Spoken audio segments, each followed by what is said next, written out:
Ya, bismillah, alhamdulillah, wassalatu wassalamu ala rasulillah wa ala alihi wa sahbihi wasallam. Ya, jadi masalah rezeki ini sangat sensitif kalau di Indonesia. Apalagi kadang tidak memandang penuntut ilmu atau orang awam.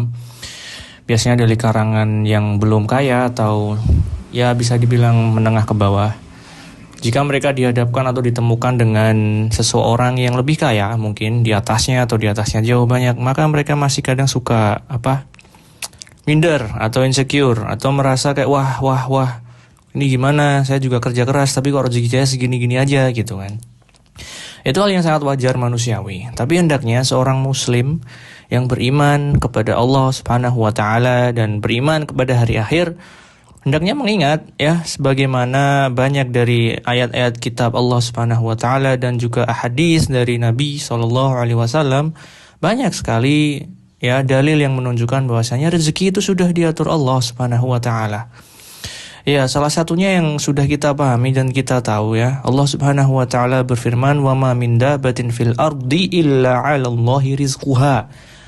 Tidak ada satupun makhluk hidup di bumi ya yang melata, ya manusia, ya hewan apa saja, kecuali rizkinya ya. Rizki itu apa? Baik kesehatan ataupun harta ya, kalau manusia, kalau hewan makanan, itu semua kecuali sudah dijamin Allah Subhanahu wa taala. Jadi semuanya itu sudah diatur, sudah dikodar oleh Allah, sudah ditakar, sudah dijatah. Antum dapat segini, antum dapat segitu, ini dapat segini ya. Jadi tugas kita hanya mencari tahu berapa jatah kita, ya kita hanya bisa berusaha. Ya, ada juga didukung dengan hadis sahih riwayat Imam Ahmad dan Tirmidzi ya. Hadis ini ada juga di Arba'in ya, hadis ke-19 yang panjang, tapi saya akan bacakan saja yang berkaitan dengan topik ini. Dari Abdullah bin Abbas, ini Rasulullah sallallahu alaihi wasallam pernah bersabda dan menasihati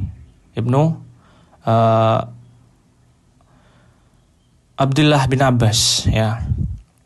Wa'lam anna ma akhta'aka lam yakun liyusibak wa ma asabaka lam yakun liyukhti'ak. Wa'lam anna an-nasra ma'as sabri wa anna al-farj ma'al qarbi wa anna ma'al usri yusra.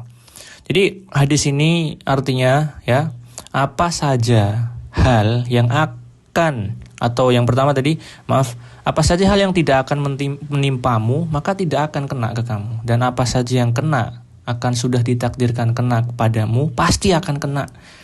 Ini maksudnya apa? Ini hadis ini sangat dalam. Artinya Rasulullah Shallallahu Alaihi Wasallam mengajarkan kita untuk kembali kepada tauhid, ya, mengesahkan Allah, ya, mengingat bahwasanya semua perkara itu ada di tangan Allah. Ya, jadi al-hadd ala tafwid al-umur kullaha ilallah. Jadi menetapkan lagi bahwasanya semua perkara itu, ya, baik harta, ini itu, semuanya kembali kepada Allah. Nah, jadi arti hadisnya apa? Apa saja yang tidak akan kena ke kamu, baik itu rezeki atau itu kematian, gak akan kena kamu. Tapi apa saja yang akan sudah ditakdirkan kena kamu, pasti akan kena. Maksudnya apa? Maksudnya rezeki manusia itu sudah diatur oleh Allah Subhanahu wa taala. Kalau kamu sudah ditakdirkan dapat 1 miliar, 2 miliar, ya kamu pasti akan dapat. Kalau enggak, ya enggak.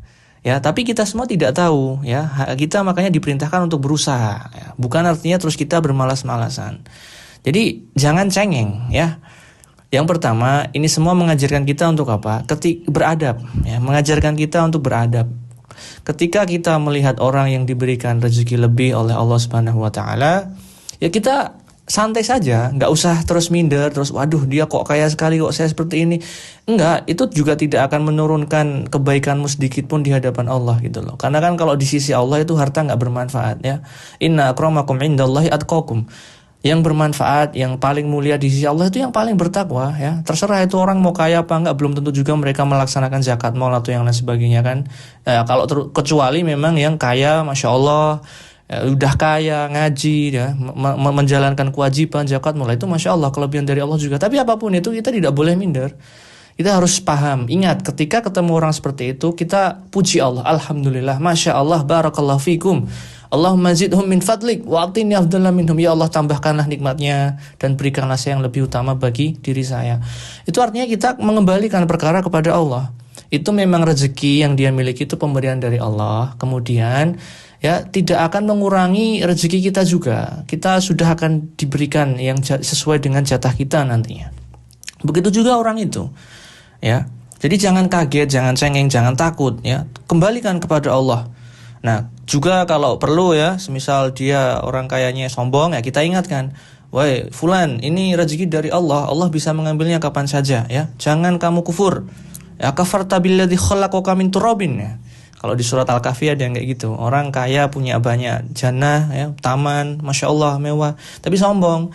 Nah, terus sahabatnya yang miskin tanya, "Akafarta billadzi khalaqaka min turabin summa sawwaka rajulah." Apakah kamu kufur kepada Allah yang telah memberikanmu nikmat ini? Kemudian Allah lah yang menciptakanmu, apakah kamu kufur? Ya karena juga real banyak orang yang dia itu kaya merasa itu hasil dari jerih payahnya dia sendiri, padahal tidak.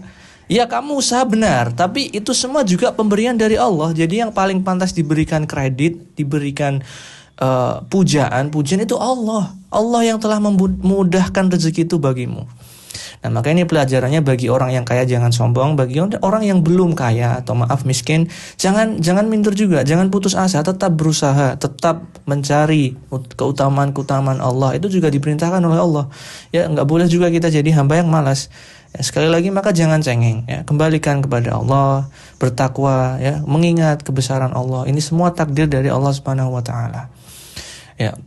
Jadi jadilah muslim yang kuat secara mental, secara fisik, dan jangan cengeng. Dan kurangi konsumsi sosial media, karena sekalipun imannya kuat kalau tiap hari nontonnya sosial media, dipamerin orang banyak harta begini begitu ya, nanti efeknya antum nanti bingung sendiri ya. Fokus saja ke diri sendiri, jangan banding-bandingkan diri ke orang lain, selesai. Ya makanya juga Rasulullah SAW pernah bersabda, ihris ala ma yanfa'uka wasta'in billah wala ta'jizan.